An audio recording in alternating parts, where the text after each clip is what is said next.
Good evening and thanks for choosing KLBK News. I'm Matt Stell. I'm Terry Furman. We've had several parents and concerned citizens contact us here at KLBK about racist bullying being reported over at Laura Bush Middle School. The stories are just so hard to even listen to, but now we're hearing straight from the school's principal about these allegations. KLBK's Landry Sena has been on this story for us since last Friday. Now, Landry, it was something that was on social media that made it the last straw for these parents, right? Matt and Terry, that's right. It started from an Instagram page that was posting black students from Laura Bush Middle School without their consent and calling them monkeys. It turns out parents say that wasn't the start of any of this awful behavior, but instead a breaking point for some who say this racist bullying has been an issue since the first weeks of school. Everybody is experiencing racism. These Lubbock Cooper parents say their kids have been putting up with this behavior all year at Laura Bush Middle School. Teased for their skin color, getting called multiple racial slurs, but that's not all. They even went to the extent of getting a sound on their phone of a whip and walk past the kids and play it in their ear.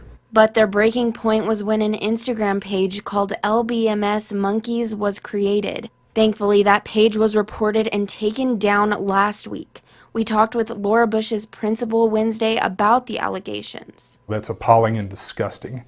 That is not a reflection of my beliefs, Laura Bush Middle School's beliefs, or Lubbock Cooper ISD's belief. When any situation is brought to our attention, we immediately go into investigation, find out the facts, apply that appropriate discipline when necessary. Hendricks says that once the district finds the students who made the page, they'll get the maximum punishment available. We are known for being a pirate family and taking care of one another, and I truly take that to heart each and every day. I love all of these kids. But these parents say enough isn't being done. There's no communication. And when I started to reach out to these other parents, all of our stories were the same. We want them to be able to go to school and not have to worry about being bullied, name calling, whipping sounds in their ear. We want them to be able to focus on their next test or their next assignment. And based upon the conversations they've had with their children, they believe this is the unfortunate culture that's floating around the entire district. And we're not saying everybody is racist, but what we are saying is racism is still alive. Are we a perfect school, a perfect district? No. Nobody is. We have to always evolve and address needs as they come. So looking forward. And we just want the same respect that y'all give the other students. We want that respect for our kids. But we're going to continue to grow in this area. We're going to continue to look at some trainings and maybe some programs that are available. This is not something that we support or stand behind.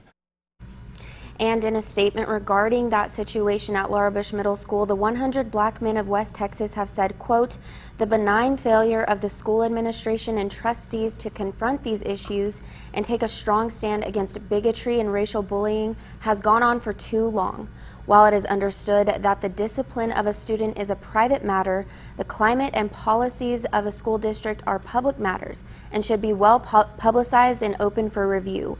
It is the 100's position that it is vitally imperative that a transparent, corrective action plan be developed and implemented with the committed intent and goal of creating a swift, transformative cultural change within LCISD." Matt.